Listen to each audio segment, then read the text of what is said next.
వాడు ఇన్నిసార్లు మరియమ్మని బండబూతులు తిడుతున్నాడు కదా సార్. నేను అదే పాయింట్ తో సీతమ్మని తిడితే ఎలా ఉంటది? నన్ను అడిగితే నేను ఏం చెప్పండి. కాదండి, ఇప్పుడు వాడు ఒక్కడికే నాలుకున్నట్లు, వాడికి ఒక్కడికే మాటలు వస్తున్నట్లు, ఒరే మేము భయపడి మీ పర్సంటేజ్ ఎక్కువ ఉందని కనుక నీవు విర్రదిగితే నాకు పర్సంటేజ్ తో భయం లేదురా. పర్సంటేజ్ రాదండి. పర్సంటేజ్ ఎందుకు వస్తారు మీకు? నేను అడిగింది ఏంటి, ఇప్పుడు మనము మీరైనా నేనైనా ఒక మనిషిని తిట్టినప్పుడు, ఒక దేవుని తిట్టినప్పుడు, ఒక ఆరాధన తిట్టినప్పుడు మనం చట్టపరంగా కేసులు పెడతాడు రాదా అని అడుగుతున్నాను నేను. ఒక్క నిమిషం నా మాట వినండి సార్, ఒక్క నిమిషం నా పరంగా మీరు ఆలోచించండి. అది మీ పరంగానే కాదు, నేను ఏం అడుగుతున్నాను, నేను ఇప్పుడు ఒక గోపి అనే ఒక ఆయన యూట్యూబ్ లో. ఒక్క నిమిషం ఆగండి సార్, నేను చెప్పిన పాయింట్ ముగిస్తాను. నేను ఏమంటానంటే పర్సంటేజ్ ఎక్కువ ఉండదనో, రకరకాల అధికారం ఉందనో, మరొక దాంతో మీరు ఇలా విర్రవేగుతున్నారు. భయపడేది ఏంటంటే యేసుప్రభుకే భయపడతాం. ఆయనే చెప్పాడు. ఆయన చెప్పాడు కాబట్టి ఆయన మాటకి లోబడి అందరి కోసం ప్రార్థన చేస్తున్నాము. బాధతో ఏడుతో ప్రార్థన చేస్తాం. అంతే గనక మాకు ప్రభు గనక చూసుకోండి అని ఉంటే, నేను యుద్ధం చేసి ఆ యుద్ధం నేను చేస్తాను అంతే. అక్కడ వాడు చేస్తాను, నేను చేస్తాను అంతే. ఆ యుద్ధం యొక్క పరిణామం ఏంటంటే బ్రతుకే ఉంటది, లేక చావని ఉంటది. ఇంతే ఉంటది, రెండే ఉంటాయి. దీన్ని మనం సగర్వంగా ఎంతో ధైర్యంగా ఛాలెంజింగ్ గా తీసుకుని యుద్ధానికి నిలబడితే, మరి ఇన్ని మాటలు మాట్లాడతారు. నీ మాటల ప్రకారంగానే నీ మరియమ్మ బండబూతులు తిడుతున్నావు. సీతమ్మ మీద అలిగేషన్స్ లేవనుకున్నారా? సీతమ్మ మీద అలిగేషన్స్ లేవనుకున్నారా? రాముడిని అబ్బించకడని, రామునికి ఆ లవకుశలు పుట్టలేదని వాదనలు లేవనుకున్నారా? అని అంటున్నారు కదా నేను యూట్యూబ్ ఛానల్లోని. అలా కాదండి, యూట్యూబ్ ఛానల్లోని వక్రీకరించే వాళ్ళు ప్రతి దుక్కుని ప్రతి దాంట్లోనే ఉంటారండి. కాకపోతే ఏంటంటే ఏమండి, సాల్మన్ గారు కృష్ణపర్ గారికి ఇద్దరికి ఒక విన్నపం ఏంటంటే, నేను ఎవరో చెప్తే బైబిల్ చదువుతూ మొదలెట్టాను. నాకు ఖాళీగా ఉన్నప్పుడల్లా వింటా ఉంటాను. నేను ఆడియో వెర్షన్ వింటాను, లేదా నేను ఎప్పుడన్నా ఖాళీ కూర్చుంటే మొబైల్లోని సజీవ వాహిని కింగ్ జేమ్స్ వర్షన్ ఏదో ఉంది, అది ఇంగ్లీషు తెలుగు వర్షన్ లో చదువుతూ ఉంటాను నేను.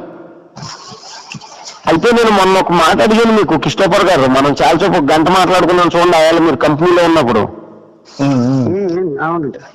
సంఖ్యాకాండం 28:6-7-8 వచనాల్లో యెహోవా మద్యం అడిగాడంటే స్ట్రాంగ్ వైన్, తర్వాత తెలుగులోనేమో మద్యం ఉండే, తర్వాత మాంసం అడిగాడు కదా. అంటే మీరు మాంసం అంటే మటన్ అంటే మీట్ అంటే ప్రతిదానికి అంటారని ఏదో చెప్పుకొచ్చారు. జ్ఞాపకం ఉందా మీకు? మీట్ కాదండి ఆయన అడుగుతా. నేను చెప్పింది మీకు భాషాపరంగా కాదు. నేను భాషాపరంగా మీట్కి మాంసం అని రాశారు, అది భాషా దోషం అన్నారు కదా. అక్కడ అడిగింది మాంసం కాదండి ఆయన అడుగుతా. గొర్రె పిల్ల, మేక పిల్ల, కోడి కూడా. బలి అడిగాడండి ఆయన, అడిగింది బలి. నేను చెప్పింది మీ కొత్త నిబంధన కాన్సెప్ట్ లో యేసు కాదండి. ఒక సెకండ్, నేను ఆ రోజు ఏం చెప్పానంటే, యేసు ప్రభు ఒక అమ్మాయిని బ్రతికిస్తాడు. అక్కడ బ్రతికించిన తర్వాత ఆమె లేస్తుంది. లేచినప్పుడు అప్పుడు యేసు ప్రభు వెళుతూ ఇంటోడికి ఆమెకి తినడానికి పెట్టండి, ఆమెకి తినడానికి ఇవ్వండి అని వెళ్తాడు. అక్కడ చెప్పేసి నేనేమన్నానంటే, అదే కనుక మీరు ఓల్డ్ ఇంగ్లీష్ లో కనుక ఈ వెర్షన్ చూడండి, అంటే ఓల్డ్ ఇంగ్లీష్ నేను చెప్పేది అదే, old English, middle English, modern English, మనకి చాలా రకాల ఇంగ్లీష్, మూడు రకాల ఇంగ్లీషులు ఉన్నాయి. అవును. కాబట్టి మీరు ఓల్డ్ ఇంగ్లీష్ లో కనుక చూస్తే ఆ సందర్భంలో మీట్ అని ఉంటదండి అని చెప్పాను. ఓల్డ్ ఇంగ్లీష్ చదువుకునే వాళ్ళు ఏం చేస్తారంటే, ఇప్పుడు ఓల్డ్ ఇంగ్లీష్ ని ఇప్పుడున్న వాళ్ళు చదువుకుని మీట్ అనగానే మాంసం కదా, అప్పుడే చనిపోయి లేచిన పిల్లకి మొత్తం అవయవాలన్నీ కూడా, ఆర్గన్స్ అన్ని కూడా స్టాప్ అయి ఉంటాయి చనిపోయినప్పుడు. అప్పుడు బ్రతికినప్పుడు అప్పుడే మరి స్టార్ట్ అయి ఉంటాయి, అప్పుడే ఫంక్షన్స్ చేస్తుంటాయి. అలాంటి టైంలో ఆల్డ్ ఫుడ్ అయినటువంటి మాంసాన్ని పెట్టినటువంటి యేసుప్రభు, ఇది తప్పు కదా, బాడీ ధర్మం యేసుప్రభు తెలియదా అని యేసుప్రభుని దాన్ని బట్టి క్రిటిసైజ్ చేసే వాళ్ళకి నేను చెప్పాను. అది భాషాపరమైనటువంటి నాలెడ్జ్ ఉంటుంది తప్ప ఇలాంటి కామెంట్స్ చేయరండి అని నేను చెప్పాను మీకు. ఎగ్జాంపుల్ అదే. నేను అడిగిన దీనికి సమాధానం రాలేదని అంటున్నాను. నేను మీకు సంఖ్యాకాండంలోని 28 వచ్చిన 28 అధ్యాయంలో 7, 6, 8, 3లో ఆయన అడిగాడు కదా, కోడి తోడకట్ట కావాలని. దేనికి అడిగాడు? దేవుడు మాంసం ఇంటికి అడిగాడు అని అడుగుతున్నాను నేను. అదే మళ్ళీ నాకు కావాలని ఇంటికి అడిగాడు. జంతువుల్ని చంపడం పాపం కదా. దేవుడు నాకు కావాలి, నాకు అర్పించండి, నాకు అని ప్రతిరోజు ప్రతినిత్యం కావాలని చెప్పి ఎందుకు అడిగాడు అని అడిగి నాకు ఒక చిన్న డౌట్ వచ్చింది. ఓకే ఓకే అండి. మీరు ఏమైనా చెప్పగలరా? ఆయా కల్చర్ నుంచి సుబ్బారావు గారు, ఆయా కల్చర్ నుంచి వచ్చిన వారి యొక్క అలవాట్లు ఆచారాలు వారు ఆచరిస్తున్నారు ఆ కాలం నాటికి. లేదండి, లేదండి. యెహోవా మోసేకి నాకు ఇలా కావాలని అడుగుతున్నాడు. అక్కడ ఆచరించడం వేరు, అడగడం వేరు. ఇప్పుడు ఒక నిమిషం ఆగండి సార్, కృష్ణరావు గారు ఒక నిమిషం చెప్తానండి. చెప్పండి. నేను సుబ్బారావు గారు ఏమన్నానంటే, మీరు ఏమంటారంటే జీవహింస మహాపాపం అనే కాన్సెప్ట్ మాట్లాడతారు కదా మీరు చెప్పుకుంటే వెళ్ళండి. కాదు, మీ క్వశ్చన్ నాకు పర్ఫెక్ట్ గా అర్థం అవ్వాలి కదా. నేను అనేది దేవుడి దృష్టిలో అని అన్నాను నేను, అదే మనుషుల దృష్టిలో కాదండి. మనిషికి ఆహారంగా ఇచ్చాడు ఆయన. మనిషికి ఆహారంగా ఇచ్చినప్పుడు ఆయనకి ఎందుకు అని అడుగుతున్నాను నేను. కోడిదూడ, మేకపిల్ల, గొర్రెపిల్ల, మందు, ఈ 3 నాకు 4 నాకు కావాలని ఎందుకు అడిగాడు అని అడుగుతున్నాను. దేవుడికి ఎందుకు? దేవుడు వాక్య రూపంలో ఉన్నారన్నప్పుడు, వాక్య రూపంలో ఉన్నప్పుడు ఆయన రూపంలో లేనటువంటి దేవుడికి ఎందుకు అని అడుగుతున్నాను నేను. ఆ రోజు మీరు అడగలేదు మీరు కాదు, నేనంటే పూర్తిగా మనకు అవకాశం రాలేదు. ఓకే క్రిస్టఫర్ గారు ఇప్పుడు చెప్పండి సార్. ఆయన ఆ రోజు ఇలా అడగలేదు, అందుకే చెప్పడానికి వచ్చాను. భారతదేశంలో పెళ్లి జరుగుతుంది అనుకోండి, భారతదేశంలో పెళ్లి జరుగుతుంది అనుకోండి, ఇక్కడ తాళి కడతారు. భారతదేశంలో పెళ్లి జరిగితే తాళి కడతారు, తర్వాత చేతిలో చెయ్యేస్తారు. ఇవన్నీ చేతుల్లో చెయ్యడం, తాళి కట్టడం, ఇవన్నీ క్రిస్టియన్ పిల్లలు జరుగుతాయి. ఎక్కడి నుంచి వచ్చాయి ఇవి? చెప్పండి. కల్చర్ లోంచి వచ్చాయి.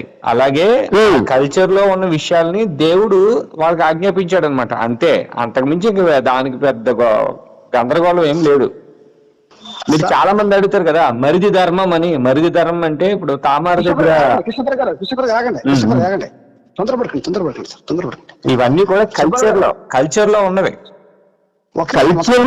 కల్చర్ లో ఉంటే సుబ్బారావు గారు ఒక నిమిషం సుబ్బారావు గారు ఒక నిమిషం. ఇక్కడ బైబిల్ విషయం కాబట్టి మనం ఇన్ని మాట్లాడుకున్నా ఇదంతా మనకి వేస్ట్ అయినా పర్లేదు. ఈ ఒక్క రెఫరెన్స్ అయినా మీరు పర్ఫెక్ట్ గా అర్థం చేసుకుంటే మాకు అదే చాలా గొప్పది. ఒక నిమిషం ఆగండి సార్.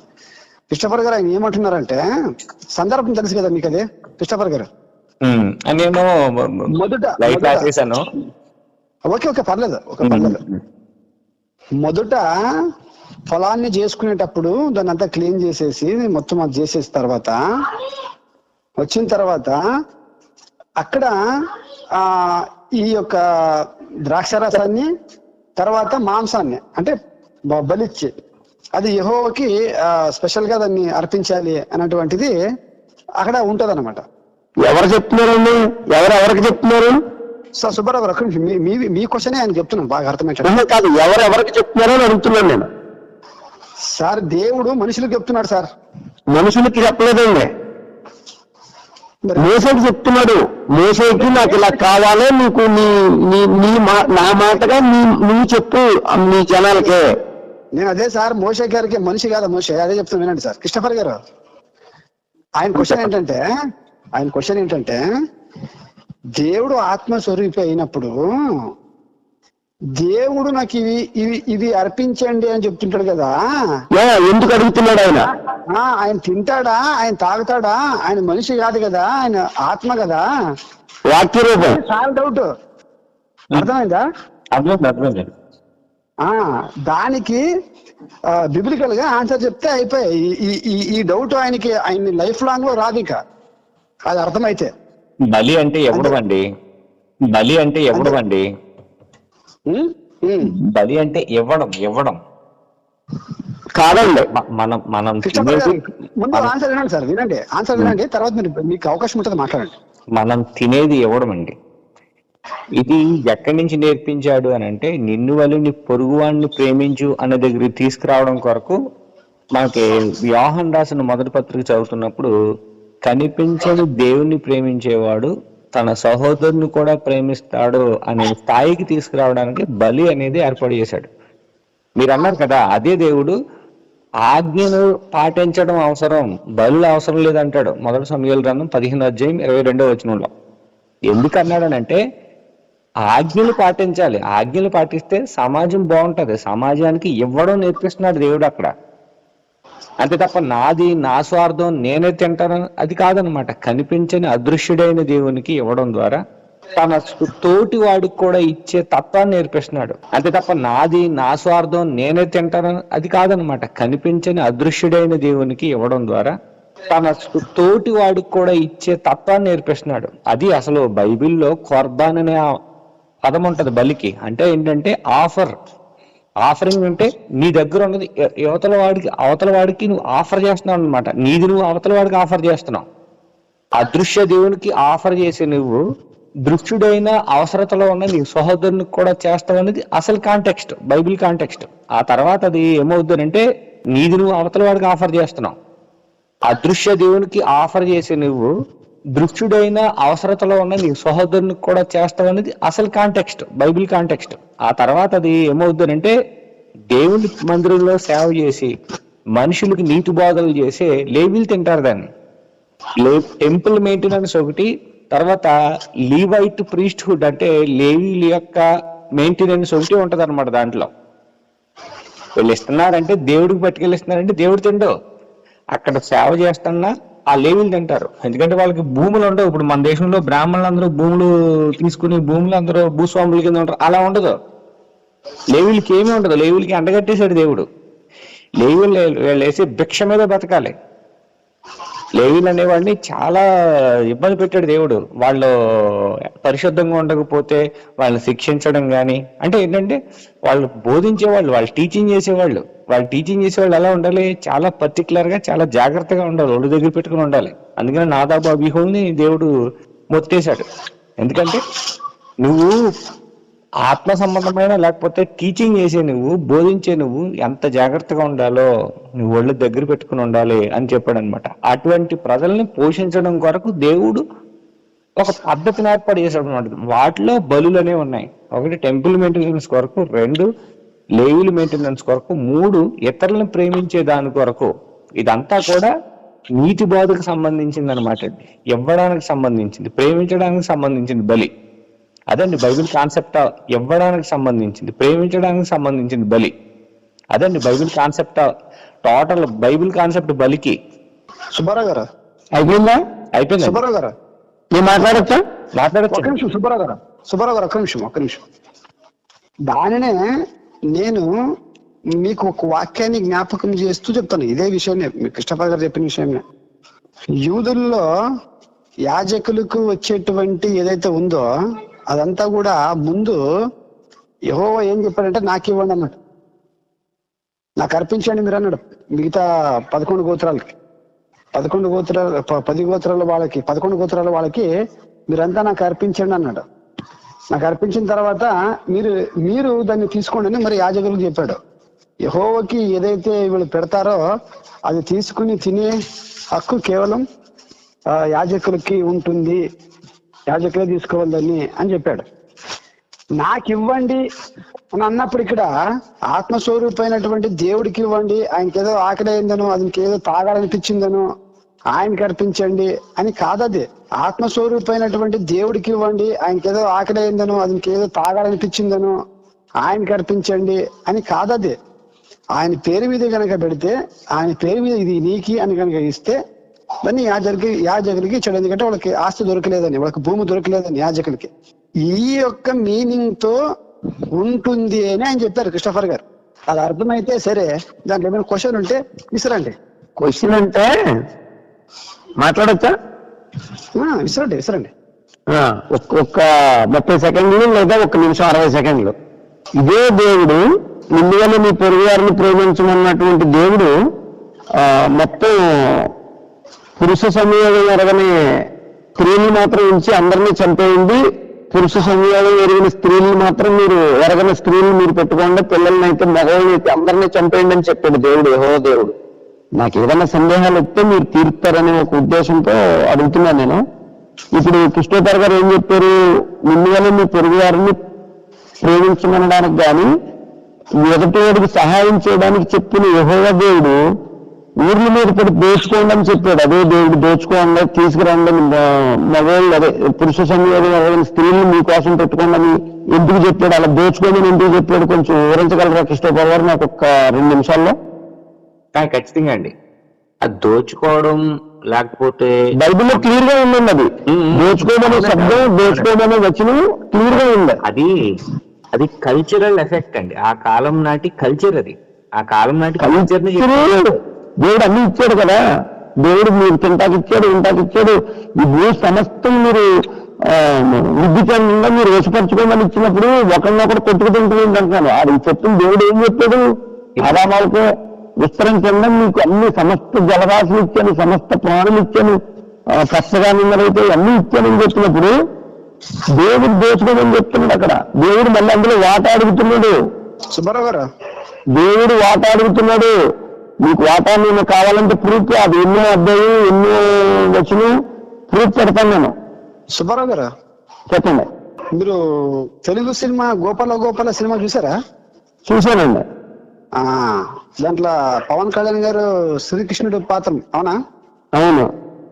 వెంకటేష్ కి ఒక మాట చెప్పాడు అక్కడ. దాంట్లో చెప్పండి. ఏమంటే, వృద్ధులు, సామంతులు, పండితులు అందరూ ఉన్నప్పుడు ఆ సభలో ఒక స్త్రీని మానభంగం చేస్తుంటే అందరూ కూర్చుని చూశారు కాబట్టి చనిపోయారు, భీష్ముడితో సహా. అశ్వత్థామ ఎవరు ధర్మరాజు ప్రతిఘటించాడు, నిలబడ్డాడు, ప్రతిఘటించాడు కాబట్టి బతికిపోయాడు. అధర్మం చేసిన వాడు చావాలి, ఇదే ధర్మం అని చెప్పే డైలాగ్ ఉంది కదా గోపాల. చెప్పండి. 100కి 100% పాత నిబంధనలో జరిగింది ఇదే. కాకపోతే అర్థం కాదు ప్రజలకి, అంతే. 100కి 100% ఇదే పని పాత నిబంధనలు జరిగింది. ఇప్పుడు ఇజ్రాయేలు ఈజిప్ట్ ఒక నిమిషం ఈజిప్ట్ లో నుంచి ఆ ప్రజల్ని తీసుకొస్తున్నప్పుడు పాలస్తీన్కి వెళ్ళారండి. అక్కడ ఎవరున్నారు? పాలస్తీన్లో ఎవరున్నారండి సుబ్బారావు గారు? చాలా జనాంగం ఉంది అక్కడ. జనాంగం ఉంది అక్కడ. పాలస్తీన్లో చాలా జనాంగం ఉంది. మరి వీళ్ళు వచ్చి వాళ్ళని చంపేసి ఆ దేశాన్ని తీసుకున్నారు. ఇది అన్యాయం కాదు మరి? మనుషులు కొట్టుకుని చచ్చిపోతే కాదు రాజ్యాంకర్ దేవుడు ఉంటున్నాడు కూడానే. దేవుడు ఏం చేస్తున్నాడు అని అడుగుతున్నాను. దేవుడు ఉంటున్నాడు. సార్ అదే ఆగండి, అక్కడే సార్, కాస్త ఆగండి. అదే జరిగింది. ఈ విషయానికంటే ముందు ఒక మాట చెప్పాడు. ఎవరితో? అబ్రహాంతో చెప్పాడు. అబ్రహాం గారికి ఒక నిమిషం అబ్రహాం గారికి ఈ ప్రదేశాన్ని చూపిస్తూ, కానాన్ దేశాన్ని చూపిస్తూ, నీ తర్వాత నీ ప్రజలు ఇక్కడికే వస్తారు, వీళ్ళకి ఇస్తారు ఇదంతా అని చెప్పాడు. అయితే అప్పుడు అబ్రహాం కాలంలో ఉన్నటువంటి 8 జాతుల వాళ్ళు అక్కడ ఉన్నారు, అక్కడ ఆల్రెడీ ఆ దేశంలో. అలాగే జాతులు ఎందుకు వస్తాయి? నీకు బైబిల్లో జాతులు ఎందుకు వస్తాయి? జాతులు అనేది ఏంటి? ఇప్పుడు తెలుగులోనేమో జాతులను పెట్టారు, తర్వాత ఏం గోత్రాలను పెట్టారు, ఇంగ్లీష్ లోనేమో ట్రైబ్ అని ఉంది. సరే దయచేసి దేవుడు మనిషిని సృష్టించినప్పుడు మనిషి మానవ జన్మ ఒకటే ఉండాలి. జాతులు ఎక్కడి నుంచి వస్తాయి? టెన్షన్ తీసుకోకండి. ఆదికాండం 10వ అధ్యాయం చదివితే ఎక్కడికక్కడ ప్రజలు విడిపోయారండి, జాతులుగా విడిపోయారు. ఏమంటే మనుషులందరూ ఒకటైనప్పుడు జాతులు ఎలా విడిపోతారండి? మనుషులందరూ ఒకటైనప్పుడు, దేవుడు సృష్టించిన మనుషులు మన అందరం ఒకటైనప్పుడు జాతులుగా ఎక్కడ ఎందుకు విడిపోవాలంటే? జాతి అంటే ఏంటి? కృష్ణపర గారు, సుబ్బారావు గారు, ఒక నిమిషం అవకాశం మేడం, ఒక నిమిషం. అయ్యా సుబ్బారావు గారు, మీరు నేను జాతి అని కానీ మీరు టెన్షన్ తీసుకోకండి, భయపడండి. ఆగండి. శాంతి. నేను ఏమంటానంటే అక్కడ బైబిల్లో దొరుకుతాయి. చెప్పండి. ఒక్క నిమిషం అన్నిటికీ ఆన్సర్ చెప్తాను. ఒక్క నిమిషం మాకు అవకాశం ఇస్తే మీకు ఆన్సర్స్ వస్తాయి. అక్కడ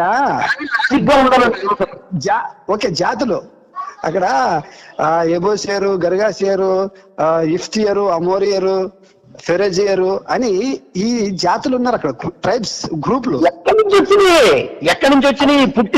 పుట్టించింది దేవుడైనప్పుడు జాతులు ఎక్కడి నుంచి వచ్చినాయి? ఇప్పుడు మీరు కృష్ణపర్ గారు ఉన్నారండి. ఏమంటే కృష్ణపర్ గారు మనిషే, నేను మనిషే. ఏమన్నా నేను మనిషే, మీరు మనిషే. జాతులు ఎవరు పెట్టారని అడుగుతున్నాను నేను. దేవుడు పెట్టారా, మనుషులు పెట్టుకున్నారా? నేను ఒక్క నిమిషం ఆగండి సార్, ఒక్క నిమిషం. నేను అడిగిన దానికి ఏమన్నా మీరు అవన్నీ చెప్పొద్దు. సాల్మన్ గారు ఒకే మాట, నేను దేవుడు పెట్టారా, మనుషులు పెట్టుకున్నారా? మనుషులు పెట్టుకున్నారు. అవునా? అవునా? మనుషులు పెట్టుకున్నారు. అవును. దీనికి దేవుడికి సంబంధం లేదు కదా? వీటికి దేవుడికి సంబంధం లేదు. ఒక నిమిషం ఆగండి, ఇంకా అక్కడతో ఆగండి. పాయింట్ అది కాదు, మరి పాయింట్ అది కాదు. అబ్రహాం గారికి కానాన్ దేశాన్ని చూపిస్తూ, ఇదిగో ఇక్కడ ఈ ప్రజలు ఉన్నారు, నీ సంతానం వాళ్ళకి నేను ఈ దేశాన్ని ఇస్తాను. ఎందుకంటే ఇప్పుడు ఎందుకు ఇవ్వనంటే, ఇప్పుడు అక్కడ మీరు బైబిల్లో చదవండి ఆ పాయింట్, మీరు దాన్ని నోట్ చేసుకుంటే సుబ్బారావు గారు, ఏముంటది, వీడి పాపము ఈ యొక్క జనుల యొక్క పాపం ఇంకా కంప్లీట్ అవ్వలేదు, పరిపూర్ణం కాలేదు అన్నాడు. దేవుడు ఒకరిని యుద్ధం చేపించి చంపించాడు అంటే వాడు మరణ శిక్షకు తగిన పాపము 100% చేశాడు. వాడు పాపం కంప్లీట్ అయ్యింది, వాడికి భూమి మీద బతకడానికి నూకలు లేవు అని అర్థం. అది ఒక ఎగ్జాంపుల్ చూపించాను, నీకు ఒక సెంటెన్స్ చూపించాను అంతే. బైబిల్లో దేవుడు ఎక్కడైనా ఒకరిని చంపాడు, ఒక మారణం జరిగింది, లేదా ఒక యుద్ధం జరిగింది అంటే అక్కడ ఏదో ఒక చిన్న పొరపాటు చేస్తే చంపడము, లేకపోతే అతను పవర్ ఉందని వెళ్ళి మంచి వాళ్ళని చంపేయడం లేదు. అక్కడ బైబిల్లో ఉండదు. చావుడికి మరణానికి తగిన పాపము వాళ్ళు కంప్లీట్ గా చేశారని అర్థం బైబిల్లో. మీరు నోవాహు జలప్రళయం తీసుకోండి, సొదొమ గొమొర్రాలు నాశనం చేసినప్పుడు లోతు గారి సందర్భం తీసుకోండి. పాపము పరిపూర్ణమైనప్పుడే దేవుని శిక్ష ప్రారంభమవుతుంది బైబిల్లో, పాత నిబంధనలో. లోతు గారిది తీసుకున్నారు కాబట్టి ఒక క్వశ్చన్ వేస్తాను, చెప్పగలరా మీరు సమాధానం? అక్కడ మన క్రిస్టఫర్ గారు ఉన్నారు, స్పెషలిస్ట్ చెప్తారు ఆయన. ముందు పాయింట్ అర్థం చేసుకోండి అని చెప్పాను నేను. అర్థం చేసుకోండి. ధర్మము అంటే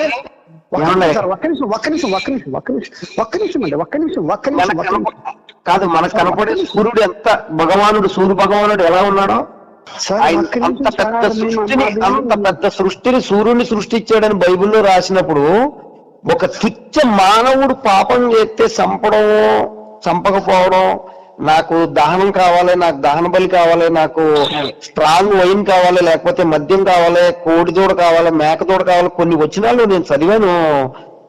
సాల్మోన్ గారు, క్రిస్టోఫర్ గారు 8 రోజులు దూడను అడిగాడండి. 7 రోజులు నిండిన తర్వాత, 7 రోజులు అయిన తర్వాత 8వ రోజు దూడను నాకు బలి అర్పణ చేయమన్నాడు. బలి అంటే ఒక ప్రాణిని చంపి నాకు పెట్టమన్నాడు యెహోవా స్వయంగా. ఇప్పుడు మామూలుగా మీరు నేను కోసుకోవాలంటే కూడా ఒక చిన్న కోడిపిల్ల ఉంటే 6 నెలలు అయిన తర్వాత, 7 నెలలు అయిన తర్వాత, అది కొద్దిగా పెద్దదైన తర్వాత మనం కోసుకుంటాం. పొడిదు కింద వస్తుంది. అలాగా నేను చెప్తానంటే సుబ్బారావు గారు, నెక్స్ట్ టైం మీరు బైబుల్ రెఫరెన్స్ కరెక్ట్ గా తీసుకోండి, రాసుకోండి, మీకు ఎప్పుడు మీరు అప్పుడు చేయండి. లేదు, అందుకని ఇందాక సంఖ్యాకాండం 28, 6, 7, 8 అని ఎందుకు చెప్పానంటే అది రాసుకున్నాను కాబట్టి చెప్పాను. ఇంకా చాలా ఉన్నాయి, చాలా మాట. నేను ఏమంటానంటే ఒక పాయింట్ నేను కంప్లీట్ చేసినట్టు చెప్పండి. ఇక్కడ దేవుడు చంపేది లేదా యుద్ధాలు ఇలా ఏమైనా జరిగాయంటే వాళ్ళ పాపానికి తగిన మరణానికి తగిన పాపం చేశారని అర్థం చేసుకోండి అని చెప్తున్నాను. ఎందుకంటే ఆ పాయింట్ కూడా ఇక్కడ రాశాడు చూడండి. ఆది కాండంలో అబ్రహాం గారికి చెప్తున్నప్పుడు ఆ మాట రాశాడు, వాళ్ళ పాపం ఇంకా కంప్లీట్ అవ్వలేదు. కన్నడ బైబిల్ అయితే అవర పాప ఇన్ను సంపూర్ణವಾಗಿಲ್ಲ అంటే పాపము, మరణానికి సంబంధించిన పాపము. అదే లోతు గారి విషయంలో కూడా ఇదే చెప్పాడు. దేవునికి ఏమన్నాడు లోతు గారు, ఏంటి సొదొమ గొమొర్రాలు నాశనం చేస్తావా? ఒకవేళ దాంట్లో మంచివాడు ఉంటే 50 మంది మంచివాడు ఉన్నారు కూడా, 50 మంది ఉంటే వదిలేస్తానన్నాడు. అర్థమైతే దేవుని కాన్సెప్ట్ ఏంటి? మంచివాడు ఉంటే వాడిని బ్రతికిరిస్తా, చెడ్డవాడు ఉంటే లేపేస్తా. సుబ్బారావు గారు, గ్యాంగ్రీన్ అని ఒకటి ఉంటుంది, ఐడియా ఉందా మీకు? బాగా షుగర్ వచ్చిన రోగం కాదండి అది. అదే ఒక పుండులాగా మారి షుగర్ ఎక్కువైపోయి ఒంట్లో షుగర్ అలాగే ఉన్నప్పుడు దాన్ని నరాల్లో పొద్దుబారిపోయి నరాల్లో బ్లడ్ సర్క్యులేషన్ అవ్వక మనకి పెద్ద నరాలు, ఇప్పుడు మన హార్ట్ నుంచి కాళ్ళకి వెళ్ళి కాళ్ళ నుంచి మళ్ళీ రివర్స్ వెళ్తుంది రక్తం. ఆ రివర్స్ వెళ్ళకోకుండా ఆగిపోవడం వల్ల వచ్చే జబ్బే గ్యాంగ్రీన్. కాళ్ళు తీసేస్తారు గ్యాంగ్రీన్ ముదిరిపోతే. అదే చేశాడు దేవుడు. కాళ్ళు తీసేస్తారు గ్యాంగ్రీన్ ముదిరిపోతే. అదే చేశాడు దేవుడు. ఎవరికి? ప్రపంచానికి. అవునండి సుబ్బారావు గారు, ఎవరికి? ప్రపంచానికి. ప్రపంచానికి. అవునండి సుబ్బారావు గారు. కాదండి, లేదు మీకు అర్థం కావాలంటే టైం పట్టుంటది. టైం పడుతుంది అనుకోండి. ఖచ్చితంగా బైబిల్ని బట్టి అర్థం చేసుకుంటూ వెళ్ళిపోతే ఒక్కోటి అర్థం అవ్వకుంటూ వెళ్ళిపోతుంది. అపార్థాలన్నీ దూరం అవుతాయి. సుబ్బారావు గారు